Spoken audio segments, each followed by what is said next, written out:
with that lifestealer ban. Interesting ban as the first ban. I guess they just say no, just don't want to see lifestealer. Yeah, no. So straight up. Yeah, lifestealer has been seeing a lot of play lately. All right, hang on. Just for the people who have started watching now, I've just started the stream. So I'm Project Swift. Welcome. This is another fantastic DotA hard match. This is the second match that I'm casting tonight. Tonight, joining me as co-caster is Juicy. Hello there, Juicy. Hello, Project Swift. Lovely to join you on this cast. Alright then. So, yep, Juicy, fantastic, regular DotA's hard player. Tonight is fantastic for DotA's hard. There are so many people joining in. It's great. We had 2 full lobbies straight up and then more people watching. Shout out to everyone who is watching. And right now I think we have 3 lobbies running at the moment, I think. So it's going great.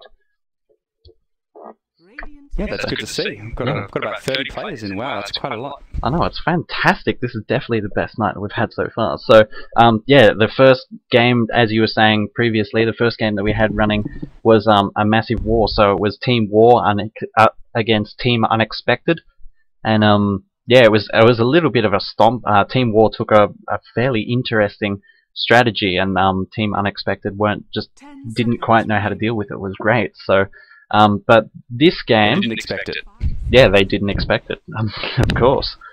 But yeah, so this game we've got, it's not 2 teams, we've got sort of, the teams are a bit more haphazard, so much more individual players, but these players have played with each other quite a bit, so they generally know each other's strategies and know what each other's team players are good at, so I think the gameplay won't be as quality as the last game, but I think we'll still see some good players, as we do have some good players in here.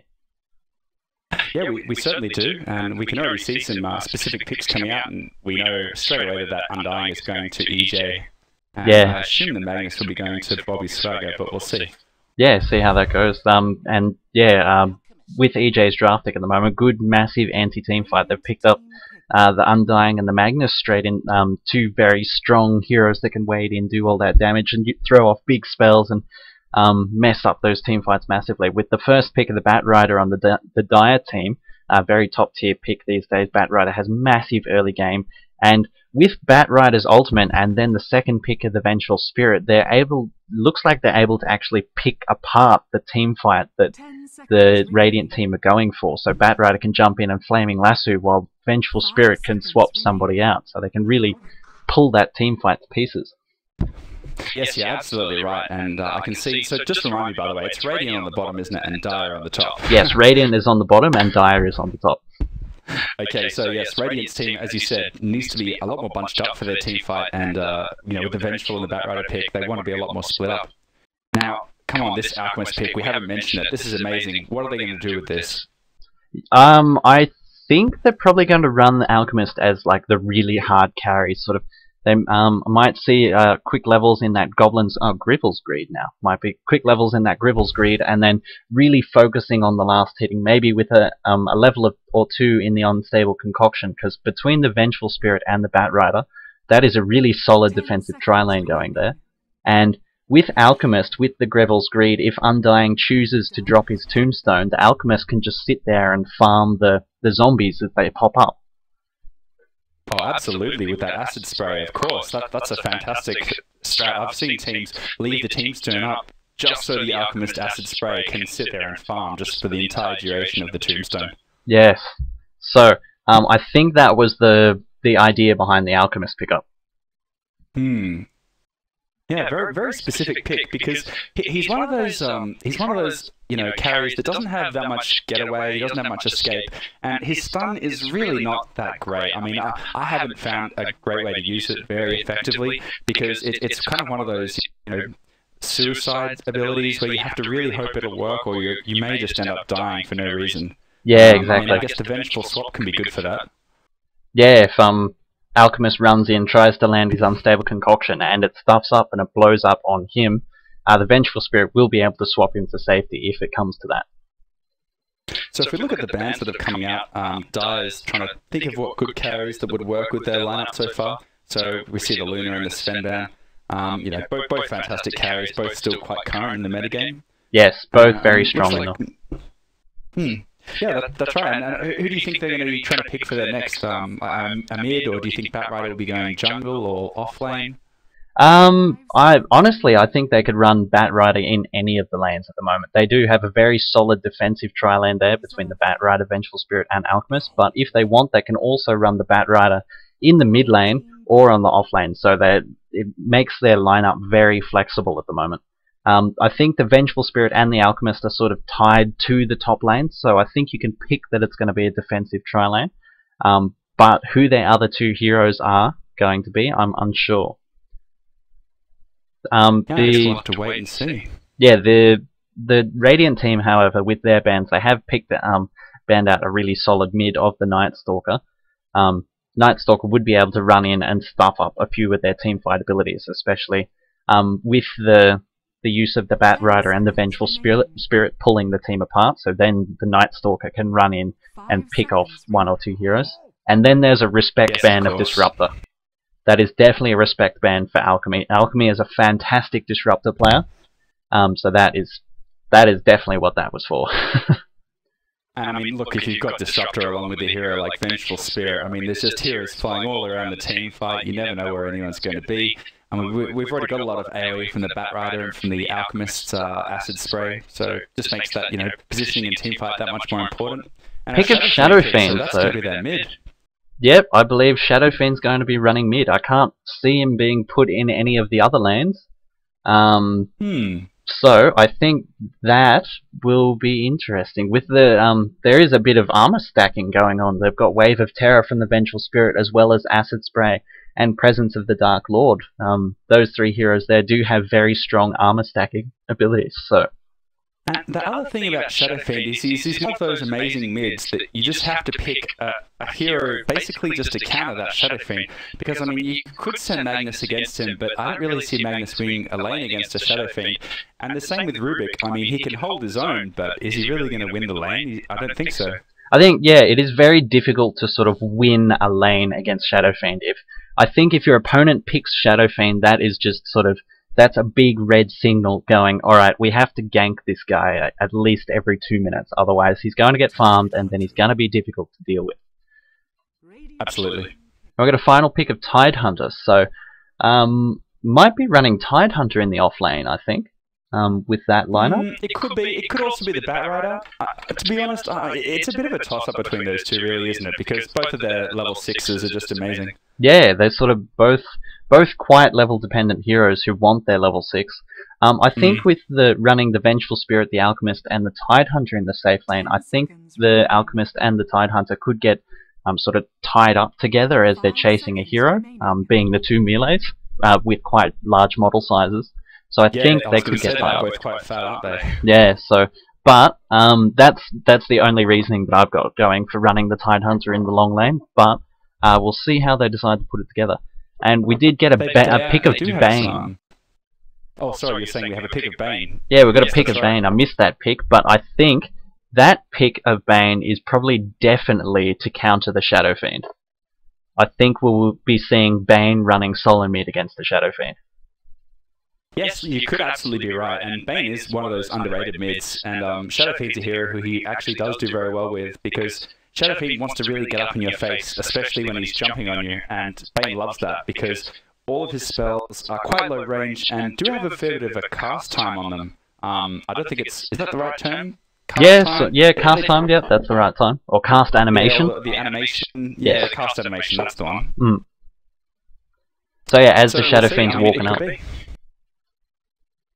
Yeah, as the Shadow Fiend's walking up to try and hit you and put those hits and put those Shadow Razors in your face, we've got a final pick of Phantom Lancer, so Phantom Lancer's going to be the carry.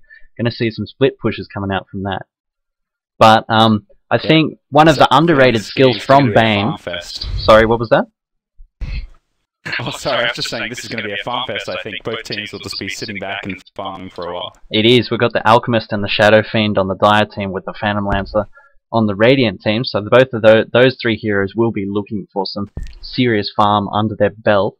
And I think we'll be seeing a bit of 3-man and 4-man DotA coming from the Batrider, Vengeful, and Tidehunter on the Dire team, and the Undying, Magnus, Rubik, and Bane on the Radiant team. So I think those heroes will be roaming around trying to kill off the enemy carriers, while the other carries while the carries are trying to get that much needed farm or that much wanted farm.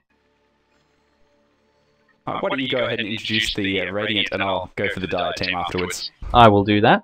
EJ, the captain, is going to be running on one of his favourite heroes, the Undying. He'll be someone to watch.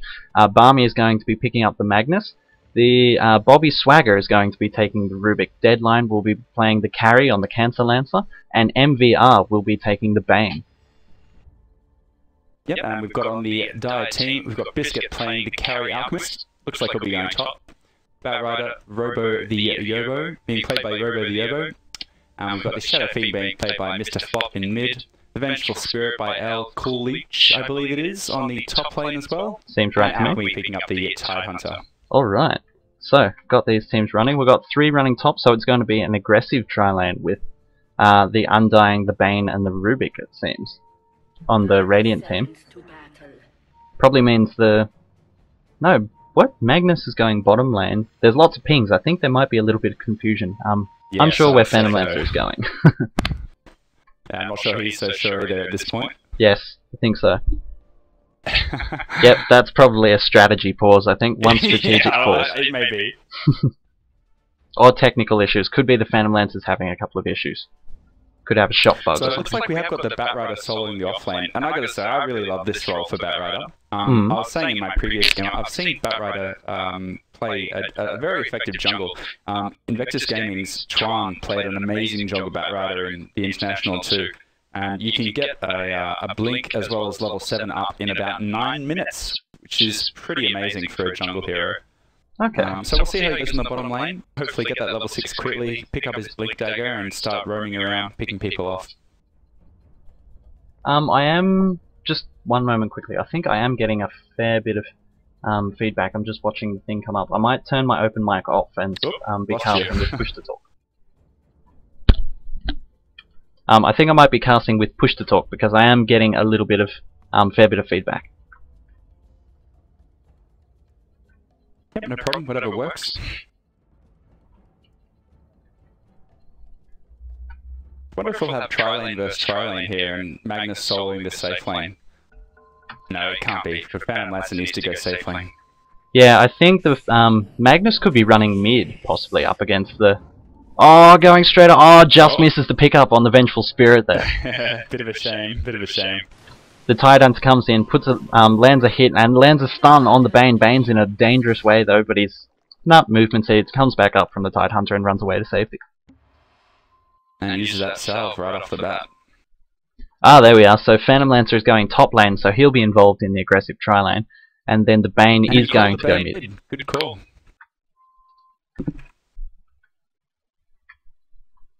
So hopefully in this mid lane... Sorry, go ahead, mate. Ah, yep. Ward's on the bottom lane blocking that pull. Yes, in the mid lane, Bane has decided to pick up Enfeeble, and that is the counter to Shadow Fiend. Absolutely. That's how you play it. Bane mid, I mean, this is actually, I mean, I said you can't win against a Shadow Fiend mid, but I mean, if he keeps up the denies, he keeps up the last hits, the Bane will win the lane. He's an amazing hero. He's a great solo hero. He can get away from ganks, just use Nightmare, sleep one, run away, what are you going to do? It will be good to watch. Watching that Shadow Fiend try to last hit with only 20 damage is going to be entertaining. Yes. Ward on the top lane has been put down and instantly de-warded. I love D-wards. I was saying in my previous game, I just love wards. I love the theory behind them, and I love ward timings. And I think if people knew more about ward timings, everyone would just be so much better at the laning stage, especially because it just gives you that much more control. It just adds a whole new level to the game, and I absolutely love it. Looks like we haven't got any rune wards for the Radiant, which is questionable, but I mean that's their prerogative. Guess the Bane isn't going for a bottle anytime soon. Yeah, probably not running a fast bottle straight up, but even if the Shadow Fiend does decide to pick up that the bottle early on, they will need to control that, because if the Shadow Fiend is just rune whoring, it will make him oh so much more difficult to control. That's right, I mean that's how you get back into the game as Shadow Fiend, is you raise the lanes, run to the rune, bottle up, raise the lanes, run around, gank, come back, bottle again, more raises.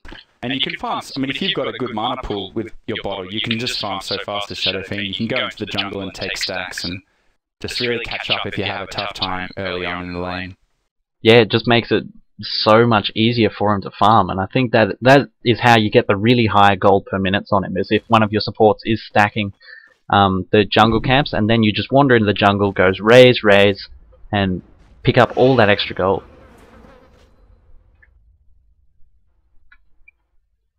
Sorry, just trying to get my mouse fixed. You might have to take just for a minute. That's alright. Yep. On the top lane, the Undying is absolutely loving this top lane.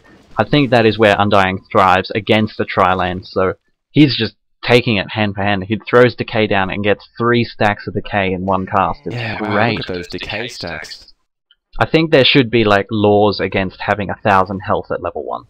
It's just not fair, is it? It's just wrong. If you're laning up against him, you throw all your nukes and it doesn't do anything, because your nukes do like 1/10 of his health.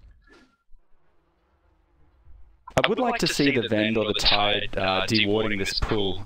But I mean, you know, it's not imperative. I mean, as long as you keep good lane control up, that's okay. You don't really want the Radiant creeps getting in range of the tower, so he's doing a good job keeping them just out of range so they can keep it, you know, safely up in this area up here. Oh wow, there you go. I can draw on the map. That's fantastic. Yep. So yeah, they have opted to not deward it. So they will need to keep good lane control if they're choosing to do that. And against the Undying, I think that is going to be quite difficult. And it's going to be even more difficult against the Phantom Lancer. I highly doubt they'll be able to kill him with that double walk. They do have the 2 stuns, but Alchemist has opted not to get unstable concussions, so they will only have the 1 stun in the lane, plus the 1 slow from the Tidehunter. Looks like pings on the Undying. See if anything comes of that. The Alchemist hasn't leveled up any levels in his stun though, so not sure if they can make too much happen. Oh, Rubik's getting a little bit out of position. Acid Spray's thrown down, a nuke and a slow coming out. Big stun, but bYzKIt's on very, very low life and does go down to the Phantom Lancer. That's a big deal. That is huge. The Vengeful Spirit going down as well, so that is 2 kills for the price of nothing. And a kill on their main carries, so that is going to make top lane so much more difficult. The power of Tombstone right there. It's just an amazing spell. It's laid down right at the start of that. EJ's great at getting that down right when he needs to. And they just kept running in, and the Alchemist is just getting lower and lower, and once those zombies pile up, you just have no hope. Yeah, once you just get a stack of like 5 zombies beating on your ass, it is so difficult to teamfight anything, because you just become so slow. Yeah, absolutely. I mean, especially when you've got the Tide. I mean, Gush has quite a low cooldown. It's 12 seconds, which, I mean, that's not too bad. You can easily use that twice in a fight. And I think he did actually pick up a bracer, so wow, this Tide really does not want to die. Yeah, it's got lots of regen. Let's have a look and see what items we've been picking up here. So the Magus ended up going for the bottle. The Bane probably won't go for one. What is that Bane building? A Sage's Mask and a Ring of Regen. That's a Soul. What is it? Soul Ring, straight up. Yeah, that's the one. And that's great on Bane. It's one of those heroes like Omni Knight that you just get a Soul Ring. It's just too good. The Soul Ring takes less health than Brain Sap gives you. So you can Soul Ring and then Brain Sap, and you'll end up with more health and the same amount of mana. So whenever that's on cooldown, you can just drop that on the Shadow Fan. He's squishy as it is. I think he just whiffed on the Brain Sap there. Yep, he's still trying to get it off. Brain Sap does help up. That is such an annoying skill. Just worth it. Yeah, I don't think it was quite worth it going in all that way just to land the Brain Sap, but... And especially with that raise at the end, it was worked out better for the Shadow Fiend. There we go. They have now that the Shadow Fiend has picked up his bottle, they have the Radiant have opted to set up some rune wards. Undying picking up the regen rune on the top lane. Yeah, must be happy about that, because I mean Undying's another one of those heroes that you just want to get levels on him. If you can max Tombstone, max Decay, you know, by the 15-minute mark, that just does so much work. It is fantastic. That much easier. I have seen I do see a lot of Undying sort of not opting to max Decay though, if they are, especially if they are going the support role, which I think EJ is running right now because he's picked up Purchase and Ward, so he's probably going a number 4 or number 5 position. So I don't think he'll be maxing Decay too early because of the mana cost goes up quite significantly with each level. Yeah, look, Undying's not one of my most amazing heroes, so is that right? You don't really want to level Decay too much. I suppose Soul Rip can do can do so much. You know, if you've got enough heroes around. So fair enough, I can see the reasoning there. Yeah, my favourite build. Ooh, Vengeful Spirit being caught out here. A bit of stun. Nope, stun going on to the Rubik. I think he's going to be away, get away fine. Pings are happening. No, they're going to go chasing straight into him. But Phantom Lancer is in a worse situation here between the Alchemist and the Tidehunter, but he does doppel walk away. But right now, the Undying being caught out. Drops a Tombstone. Rubik being caught by an off stun there. bYzKIt's taking a fair bit of hits, takes some nuke damage from that Phantom Lancer, but sort of everyone gets out a little bit worse for wear. Everyone's health and mana is down a fair bit, but no one in any real danger of dying. Sorry if I keep interrupting you there. There's about 3 full seconds of delay when I talk when you hear me, I think, and vice versa. So if I keep cutting you off, sorry about that. That's why I'll do my best to predict. Shadowfiend coming up, picking up a double down through, and that's amazing for him. Just allow him to finish off his Necromastery stacks. I mean, at this point, he's really got the advantage in the lane. Although the Bane does have a bit more experience, the Bane really can't jump anymore, and I would say using Bane Sap's even a little bit dangerous. Although he just eats one there without no problem, so as I say that. Yeah, that is true. Sort of, yeah, getting that double damage will help. Oh, hang on, ping's on top lane. bYzKIt, the Alchemist was just taking a little bit of harass, but yeah, I think the Bane is sort of in a bit of a worse situation. So Bane doesn't have as many last hits, but does have more denies, so has a little bit of a level advantage over the top of the Shadow Fiend, but that's about it at the moment. I'm a little surprised that the Alchemist didn't go for a Midas. I almost always see Alchemist picking up a Midas just because, you know, he's like Furion. Furion's ulti just gives him gold, so that's why people love getting Midas, because it just gives you that much more farm. And the more farm you get, the faster you can get even more farm. So that's his choice, is to go for the phase, which I suppose is a bit more of a defensive build. We may see him just going straight for a Radiance now. I have to wait and see, but I do love Radiance and Alchemist.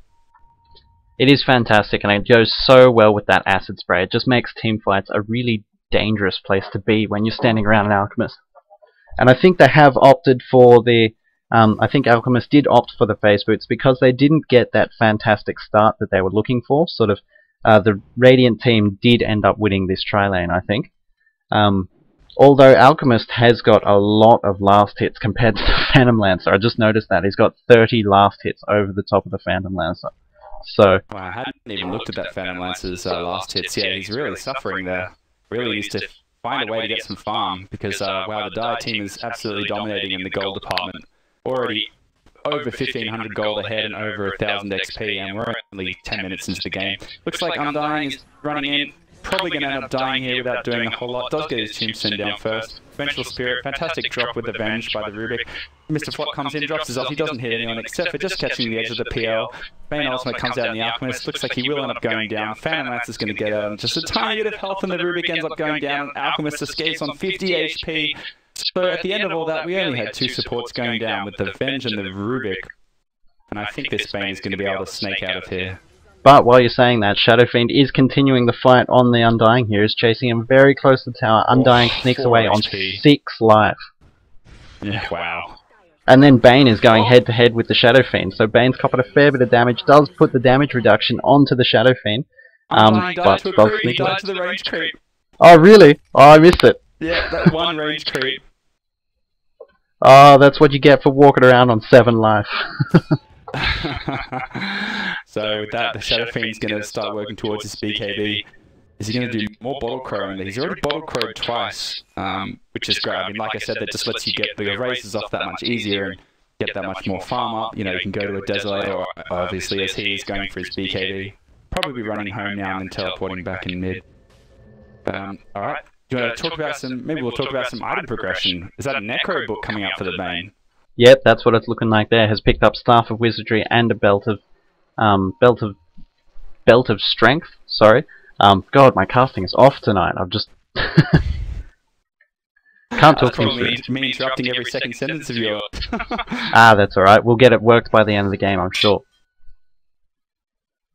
That's the only major item that I can see coming out at the moment. The Necro book coming up on the Bane. It's sort of getting close. Everyone else is still a bit lacking. On the bottom lane, the Bat Rider has picked up his Blink Dagger, has got normal boots, and has got his Blink Dagger only 12 minutes in, so that will be fun. Magnus has picked up his arcane boots. Bloodlust. A top lane Ventral's just about to go down, possibly. Yep, she's dead. Jukin through the forest gets a stun, but nope, goes down to a brain sap. And that Tidehunter just got away from the Rubik who had a haste as well. I think the Rubik could have actually got that Tidehunter if he chased him, but that's okay. Look, I have no complaints about people playing more safely. Nothing wrong with safe play. That is true. A lot of people get upset at me sometimes because I am more of an aggressive player. I take those risks, and sometimes they don't pay off, and then, yep, people get angry at you when they don't pay off. It's just one of the downsides of the DotA community, unfortunately. Oh, that's right, but look, I mean, everyone plays DotA in their own way, and as long as you're having fun, and, you know, as long as you're winning occasionally, that's all that really matters, isn't it? That's true. Keep up a little bit of a win rate, keep your allies happy, keep your friends who you play with constantly happy, and then you go and lose. Absolutely. So Alchemist has picked up a Shadow Amulet, so he's going to go that Shadow Blade. He's got full levels in his Grevil's Greed, so he's going to be making the most of that money. And will probably be looking to max up his Unstable Concoction now if he's going the Shadow Blade. Yeah, I think so.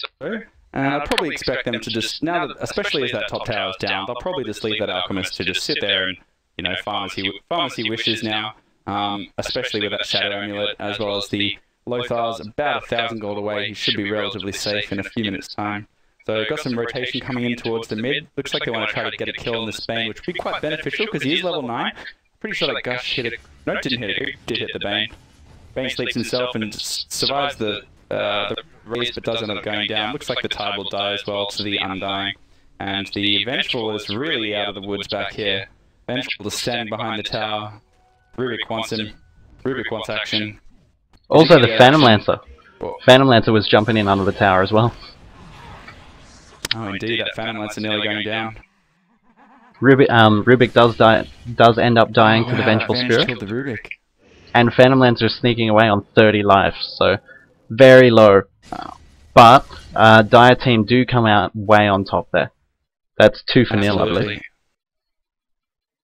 And this Shadow Fiend almost got his level 11 now, and his BKB is still about 1,000, no, more than that, more like 1,400 gold off. Looks like they've had enough of this Magnus getting free farm down here, almost got his level 11, they're rotating in for that. No wards up for Radiant on any of the runes. The only ward that is up is this one, all the way up here at the top lane, which is about to expire. This one over here, which I'm not so sure how I feel about this route up, this ward up here. I suppose it's unexpected, so, you know, they've got that going for them, but it doesn't give you terribly much information. Action happening on the bottom, people trying to go on the Magnus. 4 people coming on the Magnus. Magnus didn't see any of them until the last moment, was going in on the Vengeful Spirit. Saw the Vengeful Spirit, and then everyone else just popped out of the woodwork and jumped straight onto the Magnus, got the kill on him. Must be a bit disappointed about missing out on that Vengeful, she was very low. That's sort of a theme in this game, everyone's sneaking away on less than 100 life from these fights. Oh, that's good. All the more exhilarating for us. Yeah, it keeps things interesting, definitely. So 5-5, we have a look at the graphs. Yeah, Dai is really pulling ahead in XP and gold at this point. 3,000 and 2,000 gold. That's quite substantial really at 16 minutes, especially as they've got an Alchemist. It's only going to get worse and worse. Yes, that is true. Look at the Batrider. I was going to say, this Batrider's level 11, hasn't got any participants or any kills yet, and he has got his blink, so at this point, this is when me, as a Batrider at least, I would be leaving the lane and not coming back, and just ganking with that level, you know, that level 2 ulti and that blink. Just makes it that much easier, you know, to get in there and pull someone back down over the cliff and follow it up with an Alchemist or a Revenge Stun, you know. It's just not that hard. So this Bane in the middle could be asking for that, perhaps. Yeah, it's definitely the time to get in. You want to take that Blink Dagger and you want to initiate all the fights by just dragging an important player on the other team out of position. Maybe, definitely the Bane would be a choice target, I think, dragging them out and pulling them into the middle of your team. Maybe not someone like a Magnus or an Undying. They would probably be the wrong people to pull into your team. Yes, absolutely. And I mean, as we're saying this, look at this Batrider's movement. He's just sitting around the tower doing nothing. And to be honest, I don't like this. He needs to really get out there on the map and do something with that blink. I mean, a blink is static, but you have to do something with it. You can't just use it to escape ganks. Radiant knows what's going on, though. They're really backing up. gone into the woods right behind the tower. They're playing very defensively. Batrider has used his Firefly to try and catch sight of people, and he has caught. I think he's caught sight of him, and he's thinking about going in. Has blunk in and decided to grab the Undying. See what happens. And Undying goes down before anything happens. The Magnus got a reverse polarity, but only hit it on the Vengeful Spirit. Vengeful Spirit did a tiny swap on the Magnus to get away, and Magnus does die. That's a triple kill going for the Shadow Fiend. So that brings him up to his Black King bar. He now has gold for his Black King bar. Vengeful Spirit wanders away. That's what I know, because I really didn't think they should have gone on that. I thought it was way too obvious that they were ganking. I thought, look, the Batrider's running into the tower range. As I say all this, the Bane ulti's coming out, and the Shadow Fiend, I don't think he's going to pick him up. In fact, the Bane may end up going down from this. No, I think the Batrider's cutting it fine. Oh no, Bane kill on both. They both killed each other. But Rubik does wander in. Unfortunate position as well. No, this Shadow Fiend is going to be the story of this game, I get the feeling. It's at the point where he's just, you can't really kill him, and he's got his BKB now. I mean, what do you do? As I said, he ends up going down. What? What just happened? How did he actually die? I don't know. Alright, hang on, I'm going to open my little combat log and have a look. I am so confused. I don't know what happened. Oh, it was Bane's Necronomicon Warrior! Yeah. Yeah, that's it. 400 damage it did. Wow, that is amazing. It did 400 damage. Oh, so Bane and his little Necronomicon Warrior in on that creep wave, and when Shadow Fiend used the Shadow Rays, it just backfired and 400 damage for killing the red Necronomicon Warrior. Oh, that was pretty awesome. I'm glad I saw that. That was fantastic. And they did actually try to TP. I think Bane tried to TP mid to defend that, but ended up cancelling it. Felt it was a bit dangerous, so they get their second tower of the game. So it's 2 towers for 1. Pretty even still, even though, I mean, look, Dire is quite a fair bit ahead. But I still think that when you've got heroes like Magnus, you've got heroes like Rubik and PL, there's always hope. There's always hope that you'll get a good team fight, that Bane will sleep the right person, the ulti the right person, and that it'll all come together. That being said, the Alchemist farm is rocketing. He's got his Shadow Blade and is very, very close to a Stygian Desolator. So. Oh yeah, Stygian Desolator, that's right. DotA 1 name, and we come down to Bat. Looks like the Batrider not getting picked up by the Rubik. Rubik ends up taking, what is it, Sticky Napalm? Not that helpful. Another Vengeful swap on Ally. And Alchemist is charging up a long stun. I don't know if the Alchemist should be doing this though. If they have detection, he's in trouble. They do. He runs right through a sentry ward. Oh, fantastic grab. Bang! Straight onto a sentry ward. That was fantastic pick up by the Bane, as you said. Good work there. That is a very valuable kill. Kills here. We'll see what ends up happening. Kill on the Vengeful Spirit as well.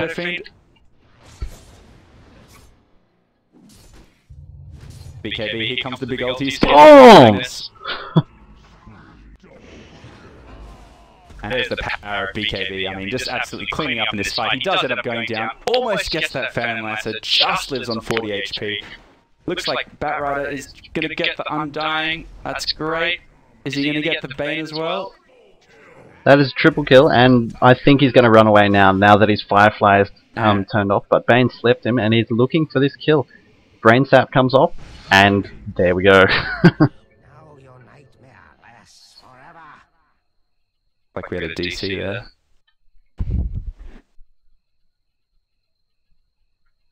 I'm having a bug with my DotA, and I don't know how to fix it. So I'm running 2 screens, and when I move my mouse over, it moves it off the screen, like off the DotA screen. It's never done this before. I'm not sure how to fix it. Yes, I have this exact same problem, and I found that what you need to do to stop the window from jumping out is to click on the menu button up the top, and then sometimes it'll stay in the window, but it'll still jump out.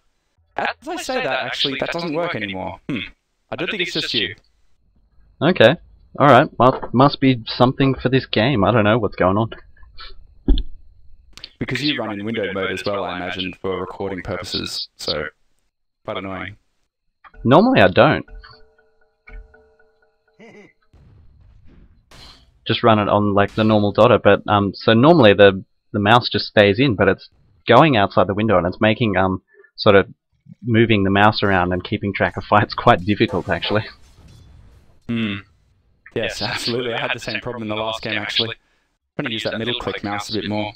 Anyway, we've got the pause coming back off now, so Lancer is going to have... I'm amazed that he is staying here on this low health. Really, what can you do on this amount of health? Just go home and heal. Don't risk it. I mean, you've already... you've only got 39 CS, 20 minutes into the game. You haven't died, that's fantastic. Don't let yourself die now. And, I mean, I'll be surprised if he can even clear these creeps. Heal does come in from the Undying. But, of course, because they're Mud Golems, it doesn't work as well as it would have. Yeah, look, this is a bit sad. Poor Lancer. It is. He's sort of really tempting fate with the amount of times that people have walked away on less health than that. Staying around on that much health, it's just tempting it. It's just asking for someone to come in and get a kill. And speaking of that, they're coming straight in. Undying is being caught out, massive stun, so much damage done by the Batrider, as well as the 2 nukes from the Tidehunter and the Vengeful Spirit. A Tombstone was dropped, but this is just free farm for the Dire team at the moment. We got another disconnect from Magnus.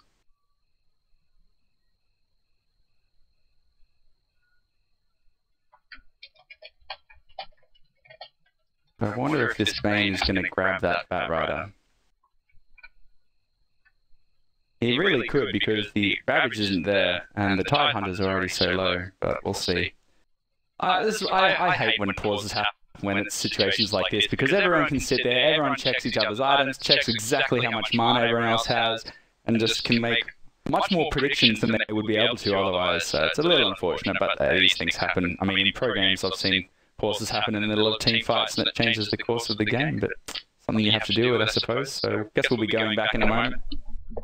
Yeah, it is an unfortunate thing, and it is a bit of a tradition here at DotA is hard. Unfortunately, there's 1 or 2 players that just have poor internet because they're sort of in remote areas of Australia or something, and they do have the occasional disconnects, which is a bit unfortunate. But most of the time, we're happy to play through and we're happy to play with it.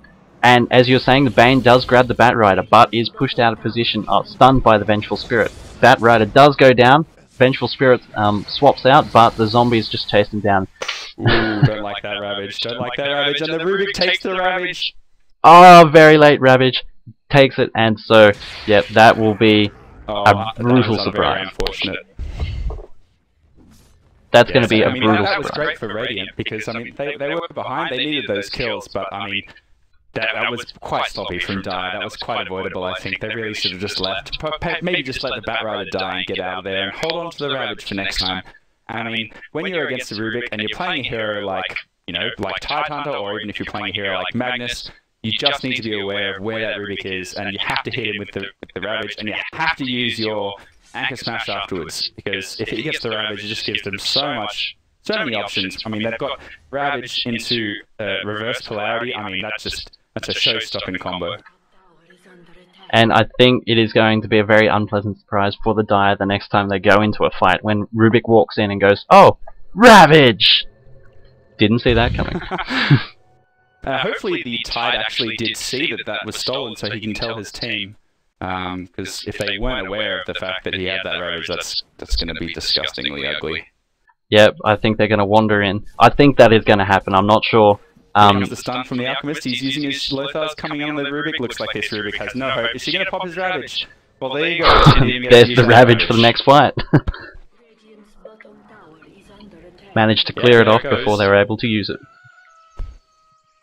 Yeah, a bit unfortunate. I suppose there's not too much you can do about that, but I mean, when you know that the Alchemist has Lothars, you really need to be putting up wards and sentries in areas like up here, and I think also over here, just around here. So you've got a bit more map control. Radiant doesn't seem to have a single ward out right now, and they really need to work on that. Yeah, I think that's very true. Keeping those wards up, keeping those sentries up, especially when Alchemist is going that aggressive build, and Shadow Fiend has picked up the Black King Bar, is going quite aggressive as well. So I think they need to keep those wards up and keep that map vision and map control up. Radiant decides not to use their fortification to delay that one, and as I was complaining about those runes, EJ very happily walked up and dropped one on the top runes. That's good, they've got a bit more vision there now. This Undying is tempting fate a little bit, but does back off. We see that ward right there is doing a lot of work. I think EJ spotted it, so they'll want to come and deward that soon. Not yet, Rubik. Just hang on a second. Don't do it yet. Yeah, I think they really wanted to deward it, but knowing that the 5 were right there, they just didn't want to risk walking out past the tower. And we've got all of our ultis up, except for the Alchemist ulti, but they're all here. Could be a team fight coming out in just a moment. Phantom Lancer's being quite aggressive up in their face, putting those Spirit Lancers onto people, taking a bit of damage from people. What do you think about this push? Because, honestly, I wouldn't be pushing if I were the Die. I mean, they're so far ahead. Look at the last hits on Alchemist and Shadow Fiend. I mean, they're 160 and 135, respectively, against the, what, 54 of Phantom Lancer? I mean, you just don't need to push the tower. Just go and farm the map. You know, you've got wards everywhere. Just farm the map, and you can... I mean, if you really want to push, you can push when there are a few more items up, and it's that much more of a sure thing. But, I mean, that's how I play. Maybe some other teams prefer to push earlier on, but especially if there was an Alchemist on my team, I'd be happy to sit back and farm. Yeah, no, I think at the moment they're definitely going to win the farming game.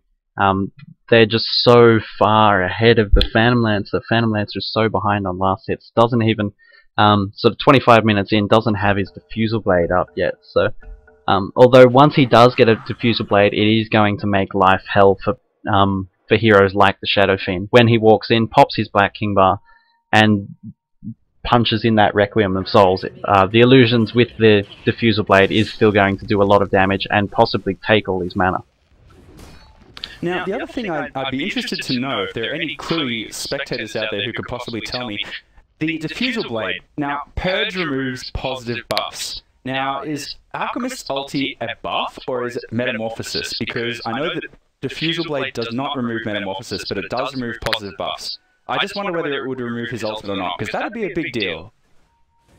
I think it counts as a Metamorphosis. I don't think it's actually a buff, because when he casts it, I don't think he gets like a little status buff indicator thing. Oh, okay, fair enough. If he doesn't, then you're absolutely right. I'll have to check that. Mr. Kill there. Oh, big missed a massive double kill. Going down.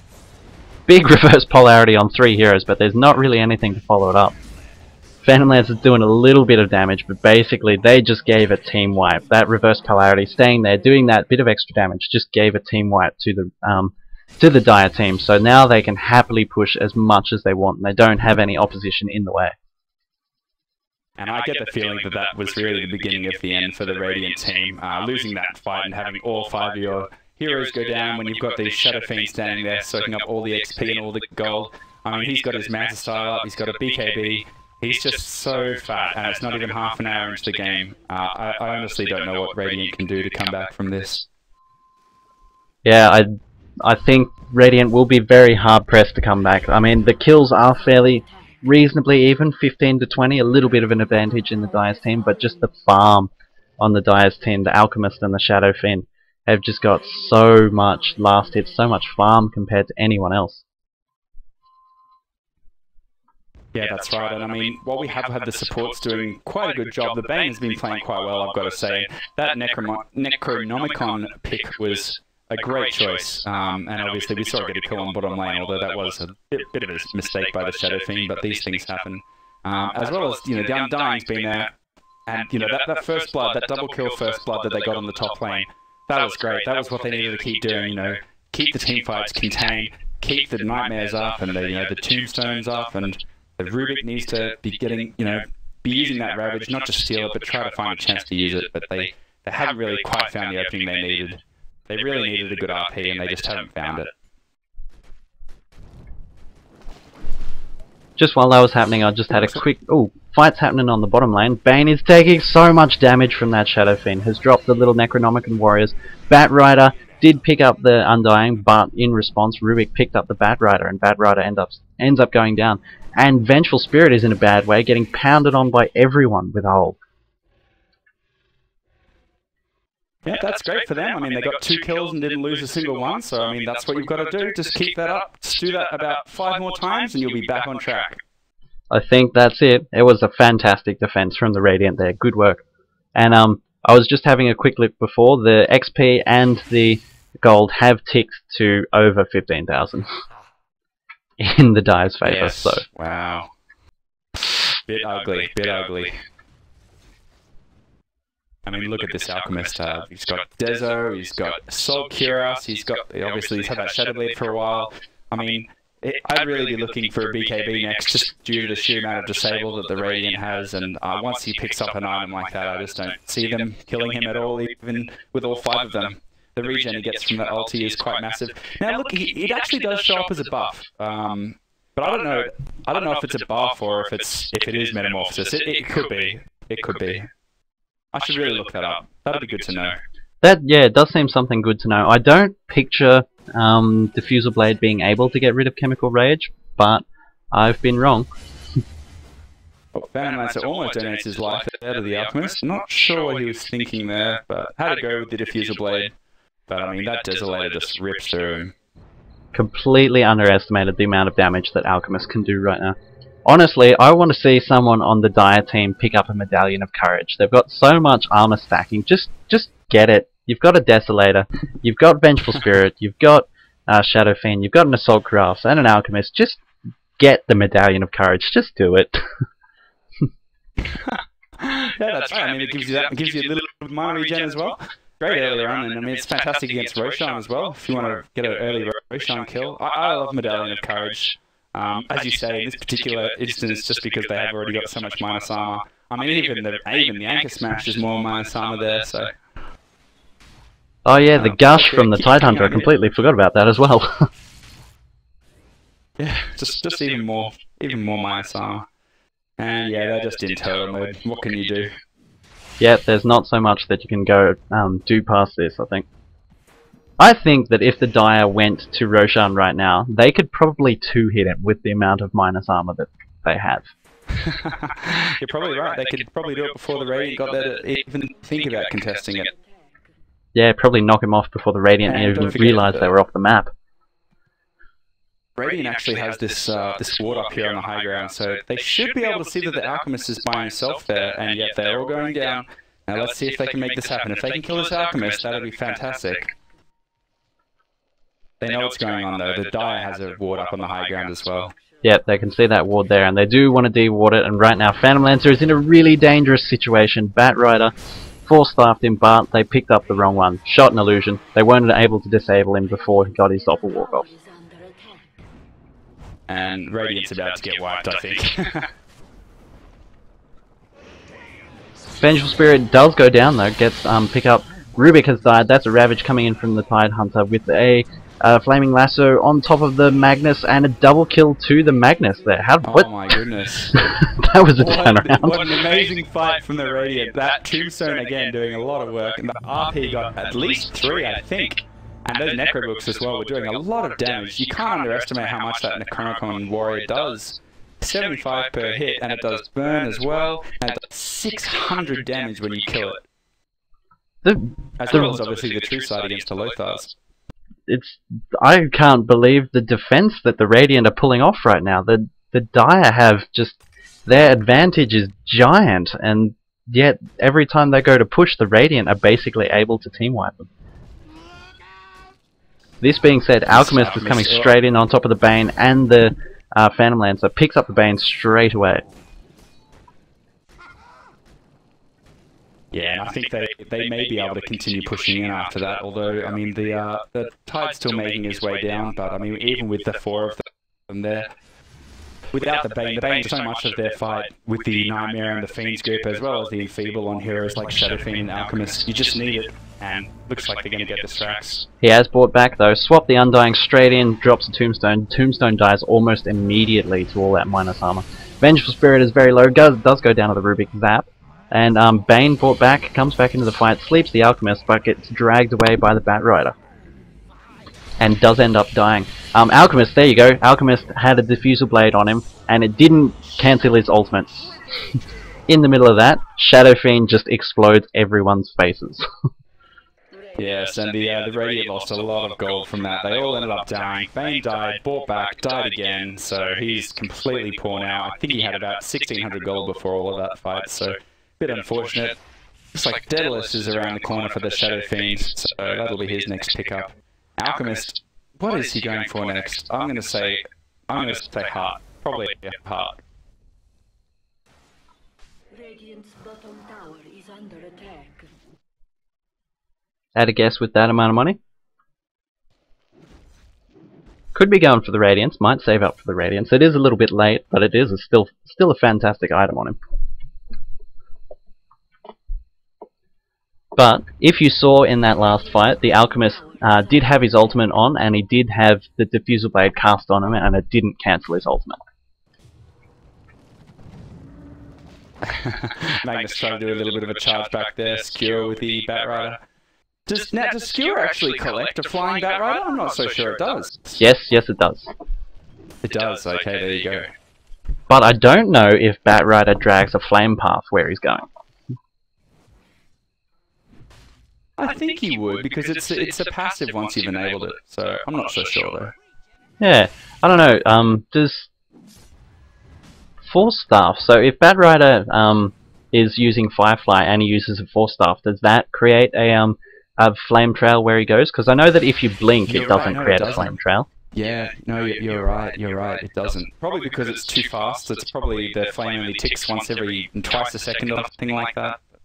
Yeah, it could be something like that. I'm unsure how it works. But yeah, I wouldn't think that it's down the middle lane, so it looks like they just want to push up in mid. Going for a GG push. I mean, I think they'd be better off pushing in bottom, but we'll see what they decide to do.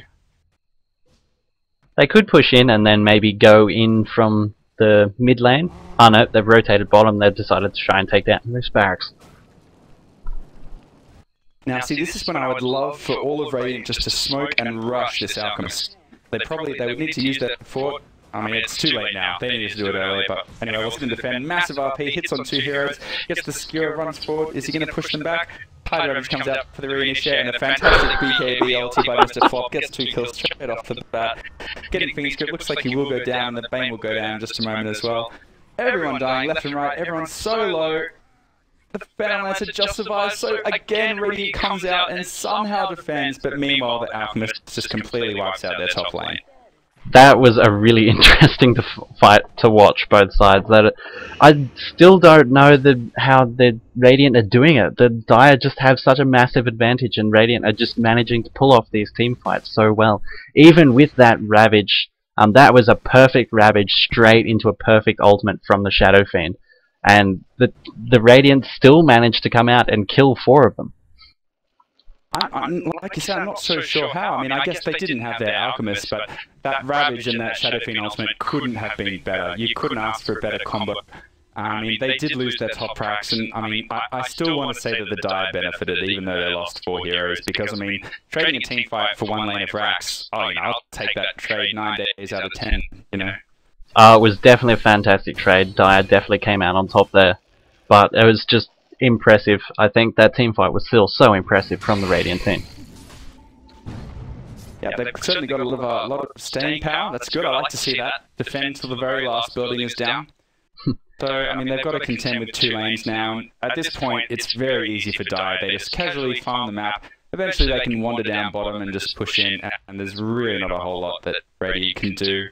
I mean, we'll see. I mean, if they get the counter initiate, then great. But I mean, what do you do? Even if you kill all 5 and all 5 you survive? What, 3 push up mid, 2 defend top, or 4 push up mid and 1 defend? I mean, you know, they've still got to kill the tower in mid. They haven't even killed the tier 1 tower in mid. So, I mean, even if they defend and kill all 5, they can't take a Rax. I think the only possible option that Radiant have for the moment is just like Super Turtle. If they just maybe try and give both the top lane and the mid lane to the Phantom Lancer, try and give that farm to the Phantom Lancer. Phantom Lancer is able to maybe farm a few items, because right now the Dire team aren't getting the farm from those 2 lanes, so they've given up the farm from those 2 lanes. So I think that's the only option that Radiant have is Turtle, try and give the Phantom Lancer as much farm as possible, try and get a few items, and just get him to that sort of bullshit stage that he can get to. Sorry, I've just got to go AFK just for 1 minute. Sorry about that. That is alright. So, even if they did decide to do that with the Phantom Lancer trying to farm the mid lane and the top lane, and taking that farm from those 2 lanes, that the Dire team aren't getting, the Dire team still have access to both jungles. They just got Roshan. Alchemist has picked up a Lincoln Sphere and an Aegis now, so he will be so difficult to kill. And yes, if the Radiant decided to do that, try and keep these two lanes farm, they then have to contend with when the Dire team pushes. They group up and do a massive push like they're doing now. Phantom Lancer is off top farming. He doesn't have a teleport scroll. He can't really help this. It's just going to be a Rax. Good reverse polarity on two heroes there, stopping the Shadow Fiend's ultimate, but stun coming out from the Alchemist. He just dies instantly. And apparently Undying got one shot by somebody, probably got one shot by the Alchemist, walking in just doing stupid amounts of damage, or massive crit from the Daedalus. GGs have come out, and yep, that was a great game, guys. It was very interesting, very valiant defense from the Radiant team. The Dire team did have that advantage for so long, just had that gold advantage and that experience advantage, but the Radiant team were just able to defend quite strongly. It was really impressive, and I want to go back and sort of analyze it again and sort of learn something from how they defended so well. Absolutely, they did defend so well, and I just come back to GG's, but I mean, like you said, the Radiant did such a good job defending as long as they did. I really liked the Radiant's laning. I think that they had good lane choice. It was a bit unfortunate that the Magnus had some connection issues. I think there were a couple of teamfights where it was quite obvious that he was having some lag problems, so a little unfortunate, but they did the best that they could with what they had, and yeah, looking forward to seeing the next game of these guys. Yeah, no, it was a fantastic game all round, well played by everyone, and yep, thank you very much. Thank you very much, Juicy, for casting with me. It was a great game to enjoy. This will be going up on YouTube. So if you're watching this, please subscribe to the channel. If you want to get involved in the games, please join us on Facebook. Search DotA is hard on Facebook, and you can come get involved in some of these games. Tonight is a fantastic game. We've got 3 games going as once. Other games are being casted. It's great. Thank you again, Juicy, for casting with me. Yep, no problem. It was a pleasure. I look forward to the next one. Thanks, Project. And this is Project Swift signing out.